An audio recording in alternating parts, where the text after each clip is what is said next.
Hello guys, good morning, welcome back my new blog. तो कैसे एक सेकेंड। राजा जी, तो आप भी हैं इधर ही पे। कैसे हैं राजा जी, जरा बताइए तो अपने हालचाल सुना डालिए, अपनी रानी जी के हालचाल जरा हमें भी तो बताइए कि आपकी रानी जी के हालचाल क्या हैं। कुछ तो बताया कीजिए राजा जी। तो कैसे हैं राजा जी और कैसी हैं आपकी रानी? बढ़िया होंगी, उम्मीद करता हूँ, क्योंकि आपने उसी रानी जी के चक्कर में हमें छोड़ दिया। क्या बताएं अब हम आपको, कैसे हमें रुला दिया। हेलो गाइस, कैसे हैं आप सब लोग? उम्मीद करता हूँ सब अच्छे होंगे।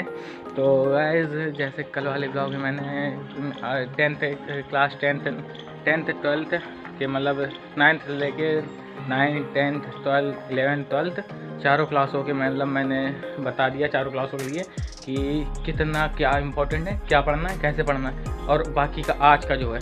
तो मैंने जो अपने नेक्स्ट ब्लॉग में कहा है कि मतलब क्लास 10th वालों के लिए जैसे कि उनका बोर्ड एग्ज़ाम है तो उन्हें क्या क्या पढ़ना है, वो आज के ब्लॉग में मैं आपको शाम को दे दूँगा कि आप लोग इतना पढ़ लीजिएगा, किस सब्जेक्ट में क्या पढ़ना है, आप लोग उतना कंप्लीट कर लीजिएगा। उम्मीद करता हूँ सब लोग मेरा ये वाला ब्लॉग देखेंगे तो आप लोग पक्का है कि ना फंसेगा तो 100 में 50 तो फंस ही सकता है, इतना तो मैं उम्मीद से बता सकता हूँ। तो चलिए मिलते हैं शाम को। और आज तो एक अच्छी चीज़ बन रही घर पे, जो कि मैं अभी आप लोग को दिखाऊंगा नहीं, सीधे सीधे दिखाऊंगा कैसे बन रहा है, क्या बन रहा है। उस वाली बकरी पे बना रही मम्मी, खाना बन चुका है और सामान सब वहाँ रखा है, ये देखो मम्मी वाले करें। तो अब देखते हैं, अभी मैं आप लोग को दिखाऊंगा क्या बन रहा है, कितनी गजब की चीज़ बन रही है। बहुत दिनों से खाने का मन था मेरा, इसलिए आज मम्मी ने वो चीज़ बना भी दी। तो अब देखते हैं और आप लोग को भी खिलाते हैं। तो आइए चलते हैं, और आप लोग को पक्का इम्पोर्टेंट दूंगा मैं। तो बने रहिए मेरे ब्लॉग में, चौहान साहब ब्लॉगर। Thank you guys. तो फाइनली गाइज वो चीज़ बन चुकी है जिस चीज़ का मुझे बहुत देर से इंतजार था, और मैंने आप लोगों को बताया कि आज लोग वाले घर में कुछ अच्छी चीज़ बन रही है। ये देखिए क्या बना रही थी हम। ये देखिए मस्त मज़े से अभी से खाएंगे। चलो ये तो आज गाइस बना है मेरे घर पे गाजर का हलवा, जो कि मेरा बहुत दिनों से मन था खाने का, क्योंकि अब मज़ा आएगी खाने में। तो आपको अब मिलते हैं, मुझसे तो सब्र नहीं हो रहा है, तो अब मिलते हैं आपको गाजर का हलवा खाने के बाद। आपको तो केवल मैं दिखा सकता, खिला सकता नहीं, वरना ज़रूर खिलाता। तो राजा जी आप भी खा लीजिएगा ज़रूर, और अपनी रानी को भी। Thank you. हेलो बच्चों, तो हम लोग वापस आ चुके हैं आपके एक नए ब्लॉग में। तो अपने जो कि मैंने कल की ब्लॉग में अपने बताया था आप लोग से कि आपके नेक्स्ट ब्लॉग में मैं आप लोग को जो मतलब इम्पोर्टेंट टॉपिक्स हैं वो मैं आपको बता दूंगा, क्या क्या आपको पढ़ना है, क्या क्या नहीं पढ़ना, कि आप उतना पढ़ के मतलब पास हो सकें। तो आज तो मैंने आप लोगों के लिए हिंदी का सिलेबस में बताया दे रहा कि आप लोग को सबसे ज़्यादा इम्पोर्टेंट क्या है। तो जैसे मैंने कल तो आप लोगों को ये बताया था कि मतलब प्रॉब्लम्स आप लोग की बताई थी, जिससे आप लोग अपना बैकलॉग कैसे कवर करेंगे, ठंड में कैसे पढ़ना है, और डिस्ट्रैक्शन बिल्कुल भी नहीं होना है। और ये इसके बाद फिर मैंने आप लोग को ये भी बताया था कि 1 मंथ में कैसे आप तैयारी कर सकते हैं पूरी तरीके से। क्लियर माइंड सेट होना चाहिए, टॉपिक्स का डिवाइडेशन होना चाहिए, मतलब डिवाइड करना है टॉपिक्स को, हर एक टॉपिक को अलग अलग भाग में, और ईमानदारी यानी कि हॉनेस्टी सबसे ज़्यादा इंपॉर्टेंट होनी चाहिए। ओके, तो आज अब लेके आया हूँ कि आप लोग को क्या क्या पढ़ना है। तो मैं आप लोग को वो भी चलिए अब बताता हूँ। तो आ जाइए, ये देखिए। तो ये देखिए, अब आप लोग को सबसे पहले हिंदी में मोस्ट इम्पॉर्टेंट होता है जीवन परिचय, जो कि ठीक जीवन परिचय सबसे ज़्यादा इम्पोर्टेंट होता है। हिंदी गद्य से 5 नंबर का आता है, ये 5 नंबर का हिंदी गद्य से आता है, और 5 नंबर का हिंदी पद्य से आता है। ठीक है, तो आप लोग हिंदी मतलब गद्य से 3 जीवन परिचय मोस्ट इम्पॉर्टेंट, आप लोग ये 3 पढ़ के जाइए, और पद्य भी आप लोग 3 ही पढ़ के जाइए। मैं इतना उम्मीद देता हूँ कि इनमें से कोई ना कोई एक फंस ही जाता है और आप लोग आराम से कर देंगे। तो ये पहला हो गया आचार्य रामचंद्र शुक्ल का, दूसरा हो गया जयशंकर प्रसाद का, और तीसरा हो गया डॉक्टर राजेंद्र प्रसाद का। तो मैं तो सबसे ज़्यादा इंपॉर्टेंट बताऊंगा, एक तो आचार्य रामचंद्र शुक्ल का, क्योंकि हम लोग के टाइम में तो यही सबसे ज़्यादा आया है, और जयशंकर प्रसाद का भी हम लोग के टाइम में सबसे ज़्यादा इंपॉर्टेंट यही आया है। तो ये दोनों तो खासकर आप लोग पढ़ लीजिएगा। और दूसरा आ गया यहाँ पे पद्य में आ जाइए, पद्य में गोस्वामी तुलसीदास का पढ़ लीजिए, ये क्योंकि मतलब इम्पोर्टेंट होता है, हर साल आता है, पूछा जाता है। और महादेव वर्मा का, ये भी हर साल पूछा ही जाता है, कंफर्म। तो आप लोग इतना पढ़ लीजिए, और सूरदास का भी मतलब पढ़ लीजिएगा। लेकिन सबसे इम्पोर्टेंट चीज़, मैंने ये जीवन परिचय जो आपसे बताया है, जीवन परिचय आपको पढ़ना ही पढ़ना है, लेकिन जीवन परिचय के साथ में साहित्य परिचय मोस्ट इम्पॉर्टेंट है।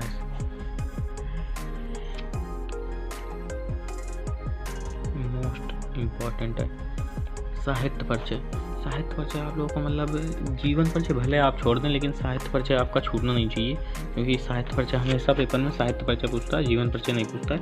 तो आप लोग जीवन परिचय में आप लोग केवल इतना बताइएगा कि कब जन्म हुआ, कब मृत्यु हुई, और उनके पिता का नाम क्या था, माता का नाम क्या था, इतना आप लोगों को जीवन परिचय में बताना है। लेकिन पूरी डिटेल आप लोगों को साहित्य परिचय में देनी पड़ेगी, तो आप लोग साहित्य परिचय पूरा अच्छे से याद कर लीजिएगा। अब आ जाइए पत्र लेखन में, जो कि आपका 4 नंबर का होता है। तो पत्र लेखन में पहले मैंने अभी ज़्यादा लिखे नहीं, केवल एक ही तो लिखा है पूरा, जो कि है अपनी गली मोहल्ले की नालियों को समुचित सफाई के लिए अपने नगर निगम व स्वास्थ्य अधिकारी को पत्र लिखना है। इसमें कंफर्म आता है, हर साल मैंने इसका देखा है, हर साल आया है, मोस्ट इम्पॉर्टेंट है। आप लोग इसका एक वीडियो देख लीजिएगा किसी भी प्लेटफॉर्म में जाके, तो आप लोग का ये कंफर्म फंसेगा, मुझे उम्मीद है। अब आ जाए निबंध में, जो आपकी मोस्ट इम्पॉर्टेंट 7 नंबर का आता है, मोस्ट इम्पॉर्टेंट पर्यावरण संरक्षण का हमेशा फंसा है, जो कि मैंने आज भी बता दिया, हमेशा फंसा है ये। इसको कैसे भी करके इम्पॉर्टेंट है ज़्यादा, तो आप लोग इसका कंप्लीट कर लीजिए, ठीक। फिर जनसंख्या लाभ और हानि, इसके दोनों बताने पड़ेंगे कि आपको जनसंख्या से क्या लाभ है, क्या हानि है, और कैसे इसको मतलब इसका काम कर सकते हैं, जनसंख्या को कम कर सकते हैं। और तीसरा है आपका विज्ञान की चमत्कार, ये भी इम्पोर्टेंट, हर बार आता है ये भी। तो आप लोग को मैंने केवल आप लोग को इतना बता दूं, मैं आप लोग को केवल इंपॉर्टेंट टॉपिक दे रहा हूँ, जो कि मतलब मोस्ट इम्पॉर्टेंट है, जो हर साल पेपर में पूछते हैं। ऐसे टॉपिक्स मैं आप लोग दे रहा है, इससे ज़्यादा कुछ मैं आपको बात नहीं दूंगा। जैसे कि और प्लेटफॉर्म में बताते हैं कि आप 4 गद्य से जीवन परिचय पढ़िए और 4 पद्य से जीवन परिचय पढ़िए, और फिर इतने खंड का पढ़ने, इतने संस्कृत में पढ़ने, इतना कुछ नहीं। केवल आप लोगों को मैं इतना बता रहा, अगर 100 नंबर पेपर है, 50 नंबर आप लोग कंफर्म मैं आपको दिलाऊंगा, इतना आपको पढ़ना है, और उम्मीद करता हूँ आप लोग पक्का फंसेंगे। तो अब आ जाइए इधर, व्याख्याएं इंपॉर्टेंट। 6 नंबर की व्याख्या आती है गद्य से, 6 नंबर की व्याख्या आती है पद्य से। तो आप लोग को व्याख्याएं कंप्लीट करने के लिए मैं आप लोग को बता दे रहा, सबसे अच्छा तरीका आप लोग को व्याख्याएं यदि कंप्लीट करना है, तो कोई भी एक प्लेटफॉर्म देख लीजिए, उसमें आप लोग केवल कुछ नहीं, जैसे मतलब पहला चैप्टर और दूसरा चैप्टर, इन्हीं दोनों ज़्यादातर आता है, तो एक लास्ट का चैप्टर गद्य से, एक लास्ट का चैप्टर, इन 3 चैप्टर में एक फ़ोन में डालिए। मतलब फर्स्ट चैप्टर जैसे मान लीजिए आचार्य रामचंद्र शुक्ल का है, रामचंद्र शुक्ल का पूरा चैप्टर एक बार पढ़ लीजिए, क्या है उसमें कैसा नहीं, उसका सारांश पूरा देख लीजिए। केवल कुछ नहीं करना, आपको केवल एक वीडियो देखना है, वीडियो में आपको पूरा समझ आ जाएगा। ऐसे ही पद्य से आपको कर लेना है, मतलब मान लीजिए गोस्वामी तुलसीदास का पूरी डिटेल देख लेना, उन्होंने क्या किया, कैसे किया, क्या नहीं किया, पूरा सारांश आपको पढ़ लेना है, देख लेना वीडियो। उसका वीडियो देख लेंगे, आपका जब वो व्याख्या पूछी जाएगी तो आप लोग उसमें आराम से बता सकते हैं, मुझे उम्मीद है आप लोग उसमें लिख सकते हैं, कुछ ना कुछ तो लिख ही सकते हैं। हिंदी का पेपर है, इतना ज़्यादा कोई कठिन नहीं आता, आप लोग आराम से कर सकते हैं। लेकिन हाँ, सबसे इम्पोर्टेंट चीज़ होती है, सबसे मेन इम्पोर्टेंट, आप लोग को बहुत जल्दी पेपर लिखना पड़ेगा। हमेशा की आदत है कि मतलब हमेशा से कि हिंदी का पेपर सबका छूटता है बहुत ज़्यादा, तो आपको जितनी ज़्यादा हो सके उतना ज़्यादा, मतलब जितना पूछा गया है उतना लिखना, उससे एक्स्ट्रा कुछ नहीं लिखना है, तो उतने में आप लोग कम से कम काम बनेगा। नहीं तो अगर जितना पूछा गया उससे और ज़्यादा आप लोग लिख रहे हैं, जैसे 150 पूछा गया आप और 300-400 लिख रहे हैं शब्द, तो ऐसा मत करना, नहीं तो आप लोग का पक्का छूट जाएगा पेपर, क्योंकि हिंदी पेपर छूटता बहुत ज़्यादा है, जैसे मेरा बहुत ज़्यादा छूट गया था क्लास 12th में। अब आ जाइए यहाँ पे अनिवार्य संस्कृत 14 नंबर की आप लोग फंसती है, 14 नंबर मोस्ट इम्पॉर्टेंट है गाइस, मोस्ट इम्पॉर्टेंट। अनिवार्य संस्कृत में संस्कृत की व्याख्याएं आएंगी आपके लिए, व्याकरण से आएंगी, और व्याकरण भी, संस्कृत व्याकरण भी आएंगी आपकी, लेकिन उतना ज़्यादा इम्पोर्टेंट नहीं, लेकिन संस्कृत अनिवार्य संस्कृत से इसकी व्याख्याएं पूछी जाएंगी। तो मैं बता दूं, इसका मतलब संस्कृत में भी शायद 2 पार्ट होते हैं, मैंने काफ़ी दिन हो गए हाई स्कूल में छोड़े, तो पूरी डिटेल नहीं है, और इसमें मैंने काफ़ी कुछ आपको नहीं बताया थी, तो आप लोग उतना भी देख लीजिए।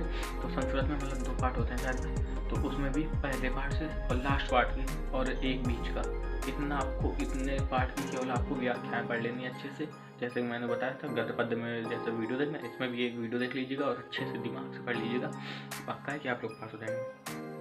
अब तीसरी बात, मतलब मान लीजिए एक सबसे मोस्ट इम्पोर्टेंट होता है एक खंड का, हमेशा फंसता है एक खंड का। और हमारे टाइम में तो शायद आया था वो श्रवण कुमार का, तो हम लोगों ने तो उसका खूब अच्छे से पढ़ लिया था। लेकिन आप टाइम में मुझे कंफर्म तो नहीं है कि कौन सा आता है। और शायद भर मेरे ख्याल से मातृभूमि का और कर्ण का और सूरवीर का, ये 3 है मेरे ख्याल से आप लोग के 2026 में। तो आप लोग को इनमें से मातृभूमि का कंफर्म कर लेना है, एक बार पूरा पढ़ लेना है। और फिर कर्ण का पूरा पढ़ लेना है, कर्ण के बारे में जीवन क्या कर्ण ने कैसा अपना जीवन व्यतीत किया ये सारा उसने बताएगा। और तीसरा सूरवीर में भी आपको पूरा पढ़ लेना है। एक बार ज़्यादा 3-4 बार आपके पास 1 महीना, अभी 1 महीने में बहुत कुछ कर लेंगे आप। तो आराम से इतना पढ़ लीजिए। उम्मीद करता हूँ मैं कि आप लोग को पक्का इतना फंसेगा इसके बाद। और तो बाकी कुछ रह नहीं गया, इतना ही है। और जैसे मान लीजिए इसके बच्चे व्याख्याएँ हो गई, हिंदी गद्य से हो गया, साहित्यिक परिचय हो गया, पत्र लेखन भी हो गया, निबंध भी हो गया। और पत्र लेखन में इतना बता दूं, आप लोग एक ये तो पढ़ ही लीजिएगा, निबंध में जितने बताए उतने पढ़ें।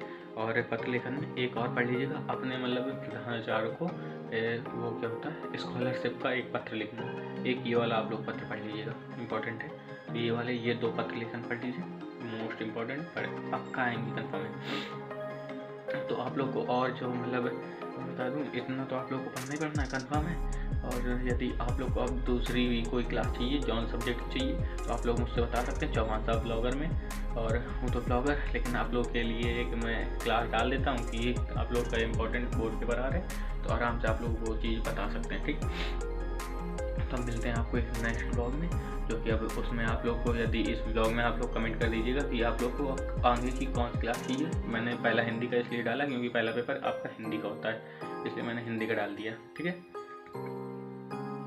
अब दूसरा पेपर जो मतलब मेरे ख्याल से, मुझे तो अभी पता नहीं, मैंने स्कीम नहीं देखी कि हाई स्कूल के लिए है, ये इम्पोर्टेंट हाई स्कूल के लिए है। अब 12th के लिए भी अगर चाहिए मैं वो भी दे दूंगा, लेकिन आप लोग कमेंट कर दीजिएगा। और हाई स्कूल में आप लोगों को मतलब अभी तो हिंदी का मैंने बता दिया, इसके बाद जो दूसरा चाहिए, जौन सी क्लास का चाहिए, आप लोग वो मुझसे बता सकते हैं, मेरे ब्लॉग में कमेंट कर दीजिएगा, मैं आप लोग को वो क्लास पक्का दूंगा। और उम्मीद करता हूँ आप लोग मेरा पूरा ब्लॉग देखते होंगे। तो गाइस प्लीज़ सब्सक्राइब कर लीजिए, क्योंकि आप लोग सब्सक्राइब नहीं करते। और मैं सोच रहा हूँ जिस दिन मेरे 50 सब्सक्राइबर हो जाएँ, या तो 50 से और ज़्यादा हो जाएँ, 60-70 हो जाए, उस दिन मैं अपनी लाइव स्ट्रीम चालू कर दूँगा। तो लाइव में आप लोग को पूरी डिटेल दे दिया करूँगा, पूरा पढ़ा दिया करूँगा। उम्मीद करता हूँ आप लोग को मेरा ये ब्लॉग पसंद आया होगा आज का। तो प्लीज़ गाइस आप लोग सब्सक्राइब कर दिया कीजिए, लेकिन सब्सक्राइब करते नहीं हैं और अनसब्सक्राइब जरूर कर देते हैं। तो प्लीज़ सब्सक्राइब कर दिया कीजिए और प्लीज़ अनसब्सक्राइब ना कीजिए। आप लोग नहीं चाहते कि आपका भाई आपके सपोर्ट से ऊपर की ओर बढ़े, जैसे कि सब लोग करते हैं। तो प्लीज़ सपोर्ट किया कीजिए, इतू सपोर्ट कर दीजिए कि आपका भाई आप थोड़ा सा सपोर्ट मिल जाए तो ऊपर बढ़े। Thank you guys, please support कीजिए, सब्सक्राइब कीजिए, अनसब्सक्राइब मत कीजिए, प्लीज़ आपसे रिक्वेस्ट है, अनसब्सक्राइब मत कीजिए, बाकी सब्सक्राइब कर लीजिए। थैंक यू, मिलते हैं नेक्स्ट ब्लॉग।